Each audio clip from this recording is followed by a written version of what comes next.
Hello, hello, hello. Welcome to today's show. We're going to do something pretty simple. We're just going to grill a club steak, a bison club steak. And it occurred to me, everybody in America pretty much knows how to grill. But what we picked up when we were in Europe one time was that our European friends really don't do much barbecuing. And so I figured to put this one together mainly for those European friends, and hopefully they can pick up a few tips. But this is how I do it. I give me a set of club steak. I drizzled some olive oil on it, both sides, and I dusted it with the Montreal steak seasoning. Now, if you don't have this, you can just use garlic powder, a little onion powder, some salt and pepper. But I really like this Montreal steak seasoning. Pretty good stuff. I've also got a potato over here that I've pre-microwaved. About 3/4 of the way cooked. Then I drizzled it with olive oil, dust it with some kosher salt, and we'll finish that on a grill to get a real nice crispy skin on it. It'll be really good. Now the club steak, you might be wondering, what is a club steak? It's basically the half of a T-bone that doesn't have the fillet. So it's kind of like a bone-in strip steak. And what's kind of interesting about them is we ended up with them when we bought our bison.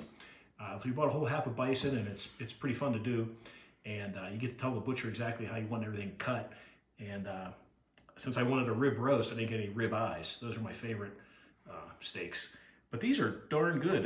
We had them cut 2 inches thick, so pretty darn good. So I've got the grill heating up outside, and let's go out and we'll do some more grill talking. We are now outside at the remote grilling location. I have my trusty assistant, Hazel, with me. And another thing about these steaks, so I'm going to of course, use a meat thermometer. If you don't have a meat thermometer, there's an old-fashioned method that you just make an OK sign. You feel that muscle, feel that muscle, feel that muscle. So it'd be well done, medium, and rare. So you can do that, but I like to do a meat thermometer better. Another thing we're going to notice is I go for the sear first, a high heat. So I like to get this up to about 350 degrees, something like that.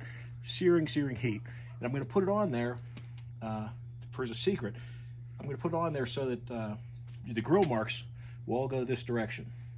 And then I'm going to turn it 90 degrees, and they're going to go all this way. So you got real nice diamond grill marks on this, on both sides. And when I have both sides, crusty, then I'm going to move them off the burners on indirect heat and cook them, like we say, low and slow. So, yeah, so just wait for this grill to get up to temperature, and we'll get started. Looks like the grill's up over 400 degrees, about 425. That's good. Didn't know if we'd get up that warm, being this quick, because we're running out of daylight. We got to get rolling. So, I mean, the higher the better, the temperature for the original sear, but this will do fine. Another key thing to remember is the meat sat out to get up to room temperature for about an hour prior to grilling. You never want to take it right out of the refrigerator and throw it on a grill. So now it's wintertime, it's sitting here, probably breaking my own work. So here we're going to go, and I'm going to be cognizant of the grill marks.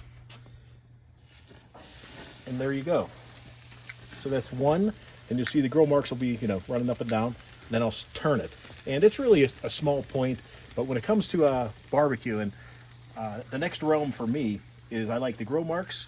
I like to look at the centering of the meat, like the pinkest part would be in the exact center of the steak, and the same thickness on each side, of the least done meat. So that's semantics, but you got to entertain yourself, right?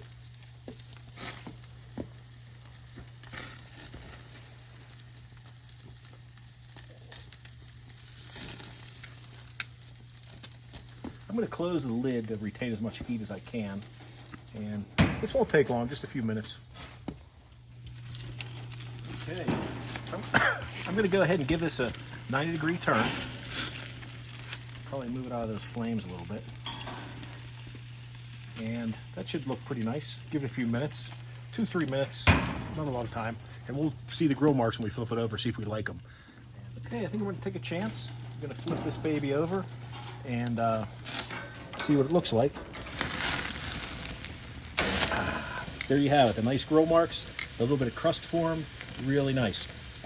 Now I do have on this grill a searing station that it gets it up really hot and works pretty well, but I figure aren't too many people have a searing station. This is the first one I ever had, so I might as well show you how to do it the old-fashioned way.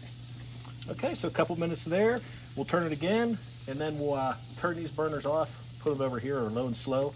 And then you also want to look at your steak. Like this is the bone side here.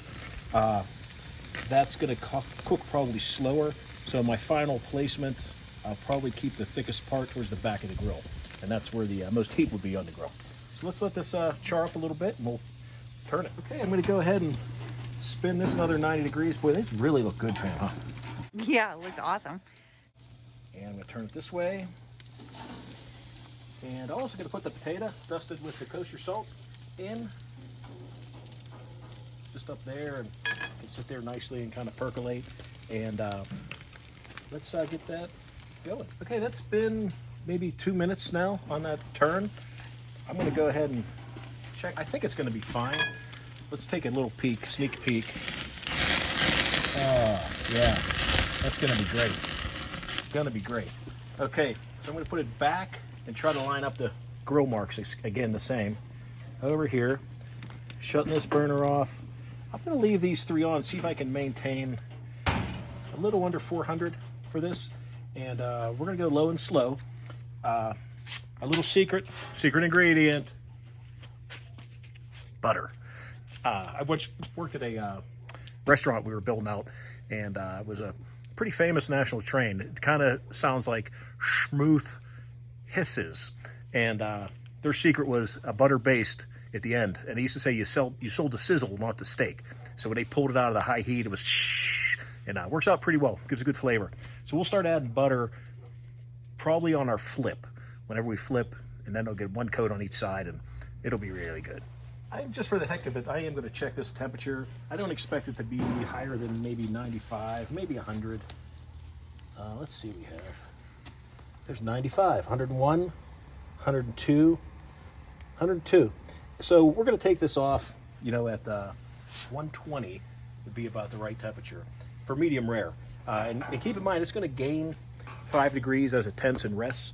And then I was showing you this earlier. So this would be the well done, medium, and medium rare. So I'm feeling that, and feeling this, and oh yeah, you can tell it's not even close to medium rare yet. So if you don't have a meat thermometer, this is as good as any way as other do it. But I really like the preciseness of the meat thermometer. So yeah, I think we're just going to let that rest away. Okay, it's been about 5 minutes. I'm going to go ahead and flip this. And again, paying attention to the marks, it's going to be fine. Oh, that looks great. Looks great. And let's go with our first application of butter.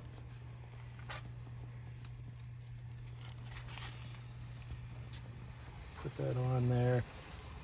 I gotta go with a little bit more butter. What's better than 1 butter, 2 butters? Okay, and I'll do a cursory temp check just for the heck of it. And I would expect to be about 115 maybe, something like that. Turn it on. 114, 120, 123. Whoa! That's not good. That's not good. This is going to be a little more well done than we thought. I'm trying to hustle this butter along, get it melted, because I don't want to overcook this baby. And that looks pretty good. Let me flip this.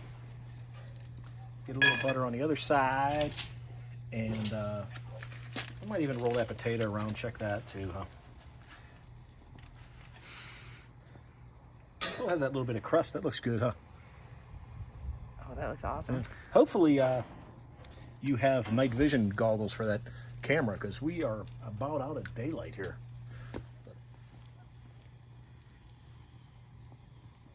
128, 29, 130. Yeah, I'm gonna pull this out. We're gonna let that butter melt into tenting. Yeah, it's gonna be a little more well done than what we like, but I think it's gonna be great. Go in here, little foil action.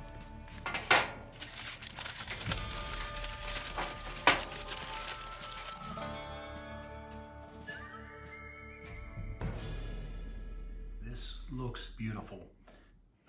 Man, I just can't wait to taste this. I think I'm gonna.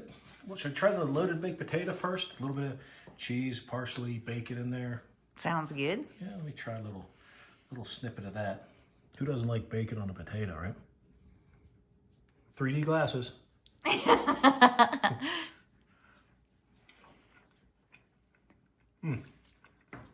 Killer, killer. Nothing goes better with a steak than a baked potato and cheese and bacon. So let's go ahead and tie into this monster. I've seen some nice juices up there. I'm just going to go ahead and rip a piece off, Pam. Oh, pretty tender. Oh, I was worried about the temperature, and look at that. That's like perfect, perfect. See, it's centered up pretty well. The smell is awesome. Super. I'm liking that. That's more on the medium rare side than rare, and to be honest, I love medium rare a lot more than rare. So let's.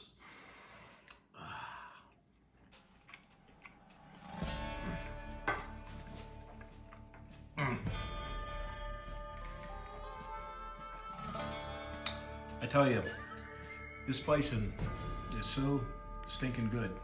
And I'm not a big fan of strip steaks. I love these strip steaks. When you get them thick enough, they are really, really good. Really good. Pam, you want a little taste? Sure. How about some potato without bacon? Here, let's see if we can do this color. Let me spin this around just so you can kind of see this color. You can see how it's even. You know, of course the outside's a little more gray, but really nice even color pattern. Here, try. Yay. I think you're gonna like it. Mmm. Told you, huh? Wow, that was really tender too. Yeah, it's awesome, and I like the spices on it. so hopefully somebody learned something on grilling today, and the little pure points, right, like the grill marks and the centering of the pinkness, and yeah, everybody can do it, and good luck.